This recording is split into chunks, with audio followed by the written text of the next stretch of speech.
karena kan karena dana bos itu kan ada pembayaran honor-honor di sana ya. Honor-honor kan nanti honor itu kan ada PPh-nya tuh. Makanya pajak kemungkinan itu dia menyuruh minta NPWP sendiri gitu. Karena ada biaya-biaya dari dana bos itu yang dikenakan sebagai pajak. Terus untuk pelaporannya gimana harusnya Bu? Apakah memang harus terpisahkan dengan laporan yayasan atau bagaimana? Karena ketika kita lapor atas nama yayasan itu kita bawa langsung madrasahnya. Maksudnya sudah masuk ke laporan yayasan sebenarnya gitu. Iya, cuma itu kalau yang laporan bos itu dia kan punya laporan tersendiri.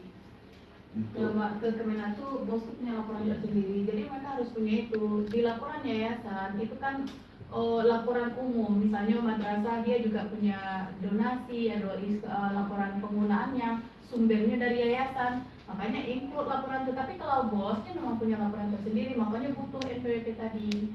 NPWP ya, laporannya maksudnya. Iya, karena Anda bagian orang yang membuat untuk laporan madrasah, Anda membantu laporan madrasah sudah beberapa tahun untuk MA.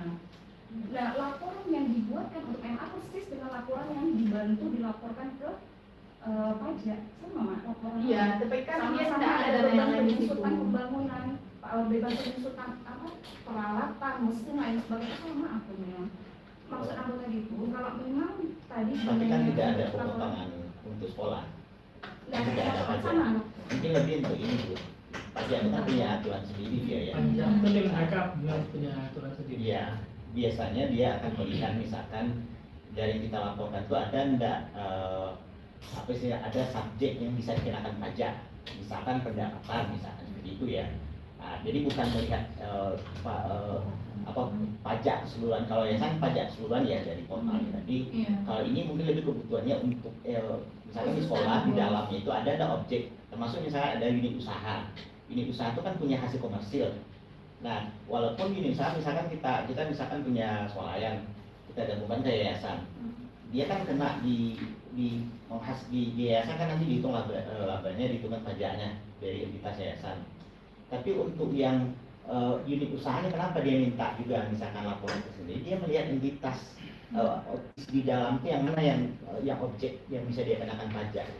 PPh 21-nya kah, 23, PPN misalkan, ya itu yang biasa dia lihat itu.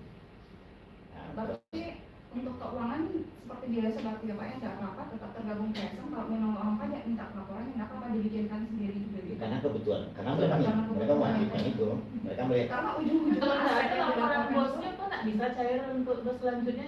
aset yang dilaporkan pun sama dengan aset yang tertera di yayasan. Karena kan aset yang ada di sekolah kan semuanya ada aset yayasan. Jadi kan sebenarnya kalaupun misalnya sekolah diminta bikin laporan sendiri pun kan nanti juga akan digabung ke laporan yayasan kan gitu. Jadi sebenarnya kalau pajak itu minta laporan sendiri itu lebih kepada dia ngelihat keposisi objek pajak itu apa aja. Karena tadi ada honor di situ, nggak ada PPN atau apa. Pernah beberapa kali ada ingin sampai 11 orang pajak, Ambo. Kan sudah dilaporkan ke yayasan apa, berapa harus lapor dulu madrasah. Pernah lapor balik kawan tadi bolak-balik. Tetap diurus katanya, ya sudah berapa memang tetap diurus dengan BN laporannya. Laporan semikal aja BN tetap. Tapi memang berusaha orang pajak mereka punya. Karena masyarakat kan dapat dana bos, yang terdampar itu kan perkasanya yang dapat dana bos itu bukan yayasannya kan. Kalau yayasan kan secara global secara keseluruhan. Jadi untuk syarat dapat dana itu memang harus punya NPWP sendiri. Begitu juga panti dan yang lain. Jadi nggak masalah kalau secara global digabung semua lagi digabung ke yayasan laporannya itu kan laporan yayasan. Bukan berarti dua kali dilaporkan di madrasah terus dilaporkannya, bukan berarti asetnya tercatat jadi double, enggak. Asetnya nggak boleh dikali. Cuma dia mungkin itu kan di madrasah tujuannya memang hanya dana untuk bos. lebih kepada ngelihat kondisi keuangan internal Iya. masing-masing unitnya aja gitu. Misalkan begini saya contoh. Misalkan di sekolah itu kita bikin laporan keuangan sendiri, kan pendapatan dari SPP, kontribusi SPP dan sebagainya. Kemudian ada sisa lebih yang gitu misalkan pendapatan orang biaya ada sisa lebih yang seperti itu, ada lebih misalkan. Nah, mereka akan cermati itu kalau kita tidak gunakan sisa lebih itu dalam 4 tahun, kita akan jadi dalam objek pajak. Nah, tapi makanya sisa lebih itu sebenarnya gunakan dalam pembangunan atau apa berapa misalkan, mereka nggak ambil dari sebagai pajak, jadi untuk keperluan itu sebenarnya mereka minta laporan keuangan sekolah sendiri. Ya, mungkin untuk kayak dana bos dana bantuan pemerintah itu kan untuk mereka mendapatkan informasi itu tentu tersedia yang jalur itu, bisa juga minta ke pajak ke sama yayasan, jadi harus yang nama MA-nya nantinya di laporannya bakal sendiri juga. Karena penerimaannya kan per masing-masing sekolah. Ya, nggak selalu langsung connect kan semua informasi. Karena pajak itu Ya, sekarang semuanya dikejarnya. Iya. Jadi mereka pasti bilangnya, oh ini bos ini ke madrasah, laporan pajaknya nak di madrasah dia carinya, kak yayasan yang cari kan informasinya. Jadi sebenarnya pun kalau misalnya sekolah itu juga nggak harus muncul di laporan sekolah sebenarnya, karena dia sudah dicantumkan di yayasan. Nggak disampaikan juga nggak masalah gitu. Karena kan sumber sekolah itu kan pendapatan SPP, nanti dikurangi pendapatan SPP ditambah pendapatan dana bos, nanti untuk apa saja. Jadi yang ada honor itu akan dicermati, ini cocok nggak angkanya, lebih ke sana biasanya. Mungkin tadi ada yang saya lupa, mungkin kenapa bagus sebenarnya ada diskusi seperti ini, tapi saya jadi teringat kalau di dalam akuntansi keuangan itu selalu saja disebutkan ada klausa seperti ini.